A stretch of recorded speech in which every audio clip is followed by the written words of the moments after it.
But here's the real problem. What's that?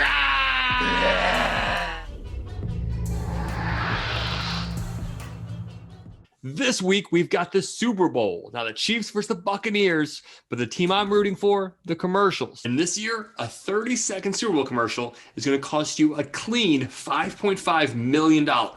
So for that money, it better be good, but is it worth it? First, let's look back. Back in 1970, that same 30-second ad spot during the Super Bowl, a little over $78,000. Inflation has done a killing. And how much is the NFL making off of ads just during this one game? Well, look north of $450 million when you look at pre, during, and post Super Bowl event. And this is a lot of money spent on ads. The most money spent on anything on television is the Super Bowl.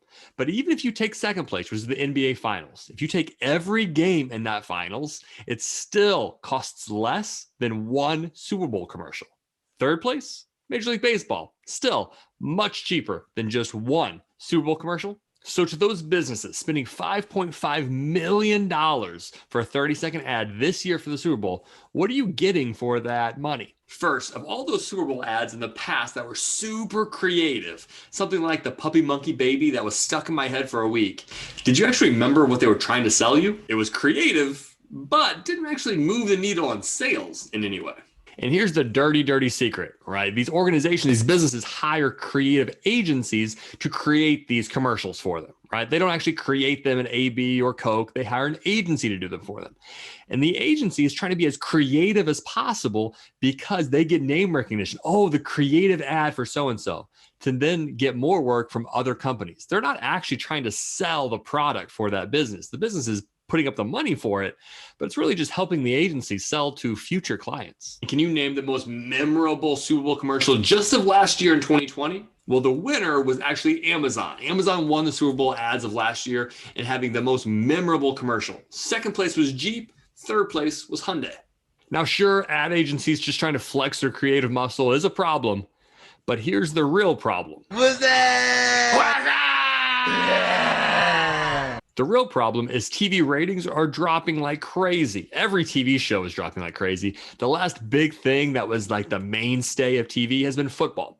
Sunday Night Football, Monday Night Football, Thursday Night Football, Super Bowl are all the most watched events on TV. And even those ratings are declining at a pretty steady rate. But even with those lower ratings, in my opinion, still the literal only TV commercial that in my opinion is a fantastic ROI. I would not spend $1 on a TV commercial that hits 95% of the American population except for the Super Bowl. And why is it worth $5.5 million?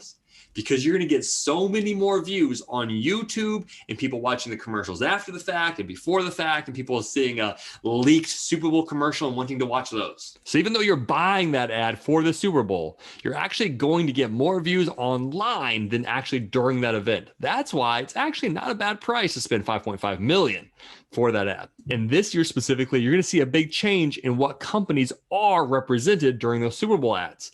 Pepsi and Coke, don't expect a commercial from them. They've pulled all Super Bowl money out this year. Who else?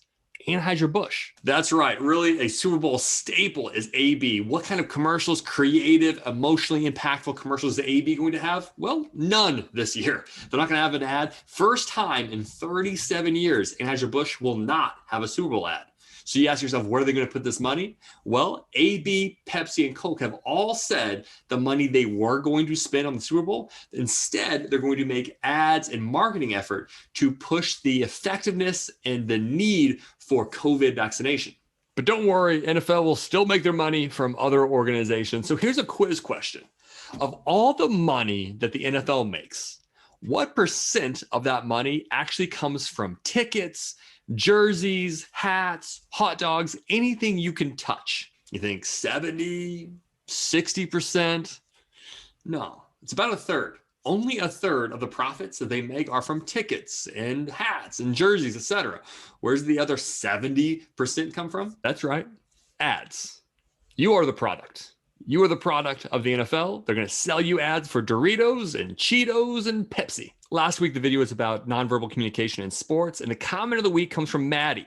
My mom always tells me, chin up if I'm having a rough day. It reminded me of when you talked about taking up space and staying big in the locker room. This advice can be used in any situation, such as sitting in a classroom with friends or even by yourself.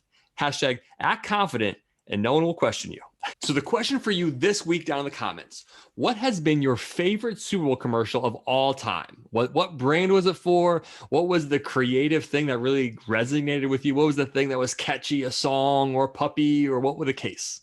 If you're watching this after the Super Bowl, what was the best Super Bowl commercial this year? Now, I'm recording this video before the Super Bowl, but I want to keep an eye out for one specifically that I've already seen a teaser for. Obviously, it's a good business case to put out a teaser before the commercial for how much money you're spending on it. Keep an eye out for the Mila Kunis and Shaggy It Wasn't Me ad. Just tell him it wasn't you. But I caught you at the counter. Wasn't me. We'll see you next week.